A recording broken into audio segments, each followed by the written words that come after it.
Namaste. Today I'm going to read Volume 4, Book 5, UmaSamhita, Chapter 46, Incarnation of Mahalakshmi in the Shiva Puran.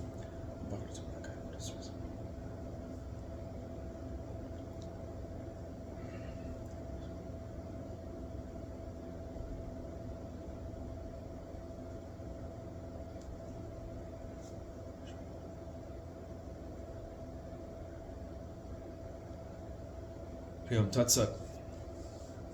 The sage said, there was a demon, Ramba, who was the crest jewel of the race of Dechas. From him was born Mahesa, the Danava of great splendor.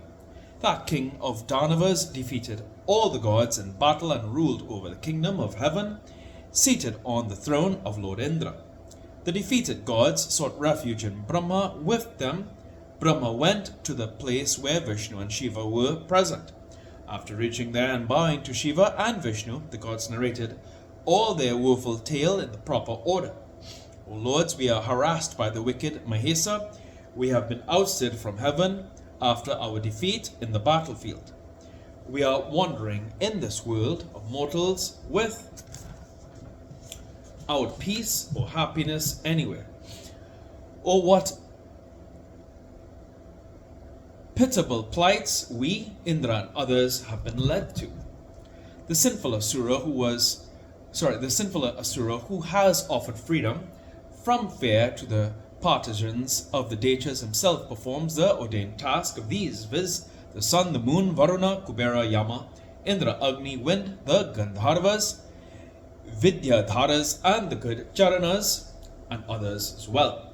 Hence it behoves you to save us, the gods who have sought refuge in you. O lords, please think of the means of killing him immediately. On hearing the gods, Vishnu and Shiva were very angry. Their eyes rolled through anger. Then a great splendor issued forth from the mouths of the infuriated Vishnu and Shiva, and from the bodies of other gods.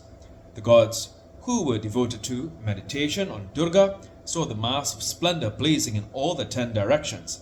That highly terrible splendor issuing forth from the bodies of the gods joined together and became a woman, Mahesa Mardini herself.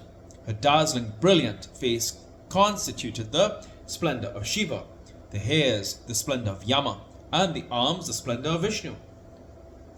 Her breasts were formulated by the splendor of the moon, the waist by that of Indra, the calves and thighs by that of Varuna, the hips of that of the earth, the feet by that of Brahma, the toes by that of the sun, the fingers by that of Indra, the nose of that of Kubera, the teeth by that of the patriarch, the eyes by that of fire, the eyebrows by that of the dusk, the ears by that of the wind, her other limbs by that of other heaven dwellers. Thus the goddess manifested herself on the lotus seat. On seeing her thus formulated by the mass of splendor of the gods, they attained great delight. Observing that she had no weapons, Brahma and other gods decided to make her fully equipped with weapons. Then Lord Shiva offered her a spear. Lord Krishna gave her a discus, Varuna, conch, and noose. The fire god gave her Shakti, the wind god, a bow and a quiver full of arrows, Indra the thunderbolt and a bell, Yama a big staff, Prajapati a garland of beads, Brahma a water pot, and the sun the lustrous hair. Kala gave her a sword and a shining shield, the milk ocean a beautiful necklace, 2 fresh pieces of cloth, the crest jewel, earrings, bangles, crescent-shaped ornaments, beautiful anklets, shoulder pieces, a necklace, and finger rings. Vishwakarman gave her a beautiful axe and the ocean, various weapons, and impenetrable armor, a beautiful garland, and a lotus. Himavat gave her a lion and gems of various sorts, Kubera a vessel filled with wine, Sesha and Nagahara of wonderful workmanship, studded with various precious gems. Thus honored the goddess with these and other similar objects, ornaments, weapons, etc., shouted loudly again and again.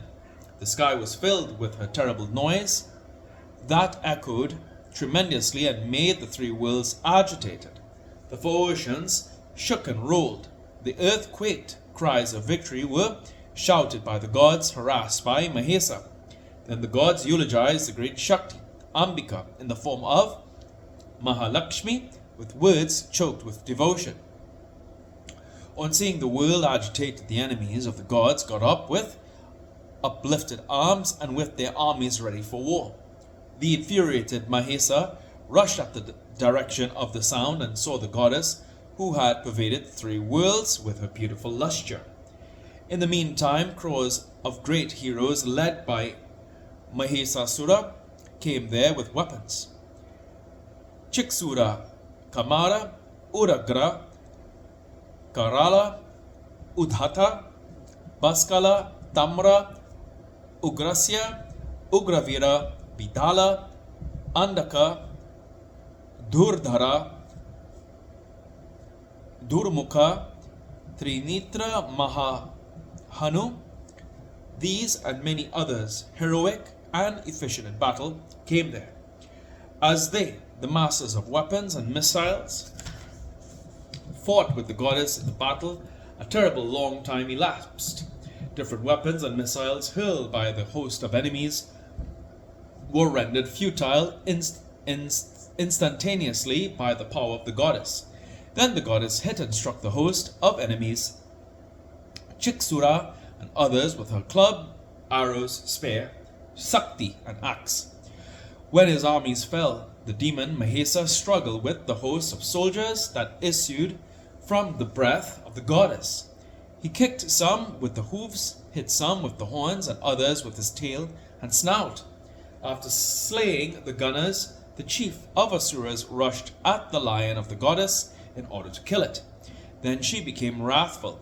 He of great virility thrashed the ground with his hooves, uprooted a mountain with his horns, hurled it, and shouted, "O excellent king!" Heavy mountains hurled by him as he rushed all round fell in the battleground from the sky. Clouds split by his horns were shattered to pieces. The ocean struck at with his tail, throbbed and splashed water beyond the shores all round. On seeing the demon Mahesa thus infuriated, Ambika, the protectress of the gods, became ready to kill him. She took up a noose and hurled it at him. She bound the Asura Mahesa. Then the demon abandoned his assumed guise. Wielding Maya, he became a lion. Soon as Ambika tried to cut off his head, he became armed with a sword. She then struck him with the arrows as he stood there with the sword and shield. He then became an elephant and struck at the lion with his trunk. The goddess cut off his hand with her sword. The demon then assumed his original form.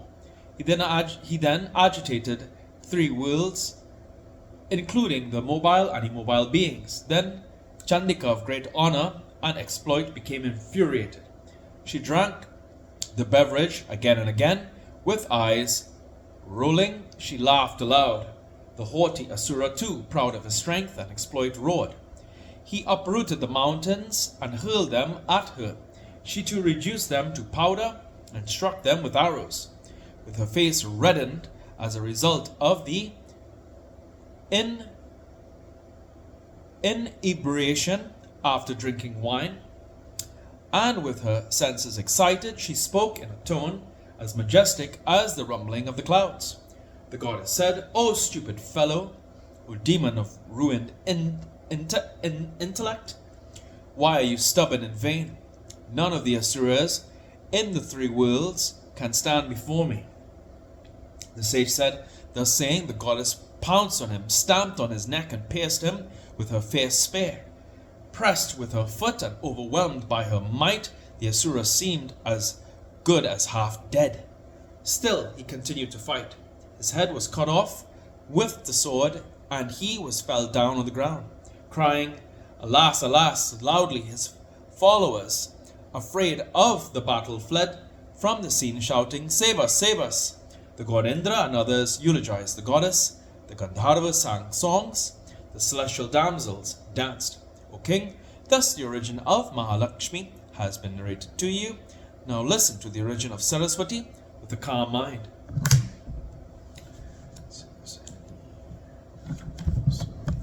83. According to MB, the Asura Mahesa was killed by Kartikeya. Sri Puran mentions his death at the hands of Chandi. 84. The word Vrasakapi in the dual form signifies Vishnu and Shiva.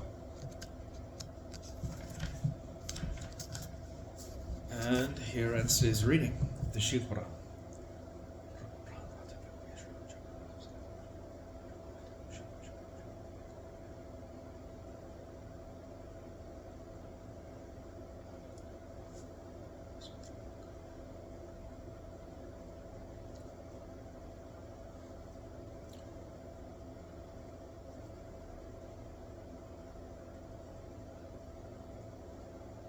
Hari Om Tat Sat.